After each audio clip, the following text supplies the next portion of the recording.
Guys, doctor Devendra Rathore here. Welcome to modern health and nutrition. आज एक topic पर बात करेंगे जो कि इंस्टाग्राम पे मुझे टैग करके पूछा है स्पेसिफिक कुछ पेशेंट्स और कुछ लोगों ने।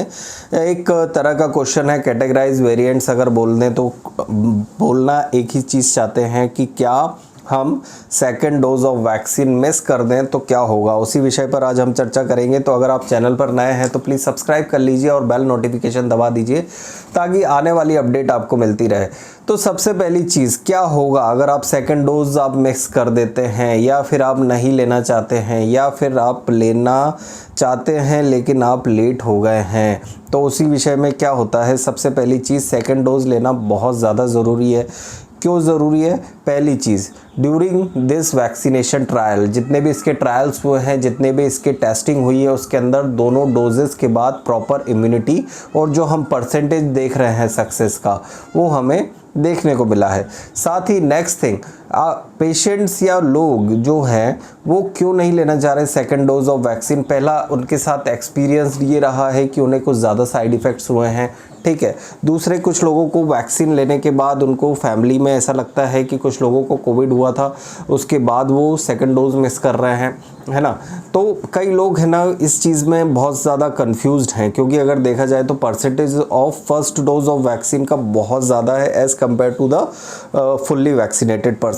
इंडिया में लगने वाले जो हमारे तीनों वैक्सीन हैं उनके बीच में शेड्यूल अगर देखें तो कोवैक्सीन में 28 डेज़, स्पुतनिक में 21 डेज़ और कोविशील्ड में पहले 28 डेज़ था, फिर 42 डेज़ हुआ और फिर जाकर 84 डेज़ पर लग रहा है, जो कि बाहर कंट्रीज़ में अभी भी 4 to 8 वीक्स में कोविशील्ड लगाया जा रहा है, एस्ट्राजेनेका का जो वैक्सीन है। लेकिन इंडिया में देखा जा रहा है कि कुछ लोग मिस कर रहे हैं, जानबूझ के मिस कर रहे हैं, कुछ लोगों का मिस हो रहा है या फिर लेट हो रहे हैं। उसके पीछे ये भी तर्क रहता है कि सर हमें पहले में एलर्जी हुई थी, या बहुत ज़्यादा पेन हुआ था, या फिर अगर कहें तो वैक्सीन के कुछ साइड इफ़ेक्ट्स आए थे जो कि मतलब जिसके कारण से हम वैक्सीन नहीं लेना चाहते। तो ऑब्वियसली आप इसके लिए अपने डॉक्टर से ज़रूर सलाह करें, क्योंकि अगर आपको कोई सीरियस साइड इफ़ेक्ट्स रहा होगा तो आपको डॉक्टर ज़रूर गाइड करेगा।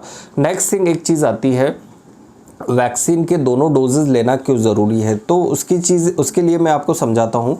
क्या होता है कि जब भी कोई भी वैक्सीन के ट्रायल्स होते हैं, हमारी बॉडी क्या करती है, एक तरह से इम्यूनिटी, जैसे क्या होता है, एक तो लाइव वायरस अगर आपकी बॉडी में जाता है तो वो कंटिन्यूसली एक्सपैंड करता है अपने आप को, उसकी पॉपुलेशन बढ़ाता है, ठीक है। और अगर देखा जाए तो उसकी जो सेंसिटिविटी होती है, क्रियाशीलता होती है, बॉडी में रेगुलरली बढ़ती जाती है।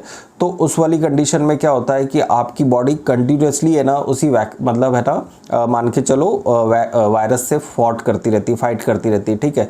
ऑन दैट टाइम आपका जो इम्यून सिस्टम रहता है वो फुल्ली डेवलप हो जाता है, और इन फ्यूचर अगर वो वायरस आता है तो आपके इम्यूनिटी सिस्टम को पता होता है कि हाँ ये वायरस हमारे शरीर में पहले भी आ चुका है। तो उस वाली कंडीशन में क्या होता है कि हमारे अंदर जो सेल्स होती है, CD4 sales, white blood cells, और जो भी हमारे इम्यूनिटी सिस्टम को रिप्रेजेंट करती है, उस वाली कंडीशन में दोनों सेल्स में मेमोरी T सेल्स भी होती है जो कि डेवलप हो जाती है, जो कि ये जानती है कि हाँ इस तरह का वायरस या इस तरह का जो RNA वायरस है उसकी पूरी जो चीज़ है वो हम देख चुके हैं किस तरह से इन्फेक्ट करता है। इसलिए हमारी बॉडी में जो एंटीबॉडीज़ बनाने की जो एक कैपेसिटी होगी वो एकदम से बढ़ जाएगी, ठीक है, जब भी वायरस का अटैक होगा।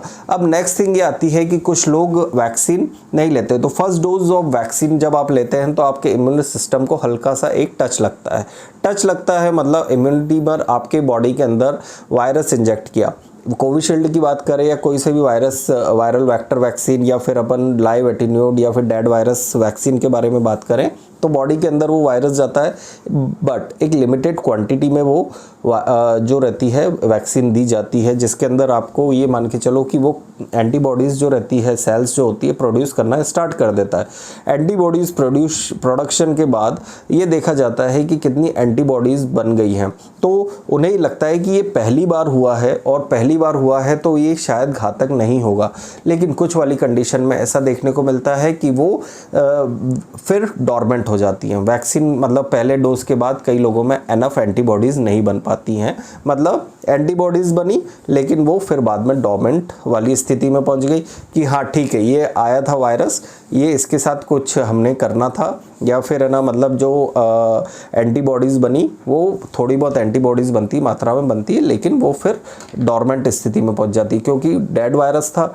डेड वायरस के साथ उन्होंने जितना लड़ना था वो लड़ लिए, सरल भाषा में कहें, और वो फिर बैठ गए। ठीक है, उन्हें फिर लगता है कि दोबारा ये वायरस नहीं आएगा।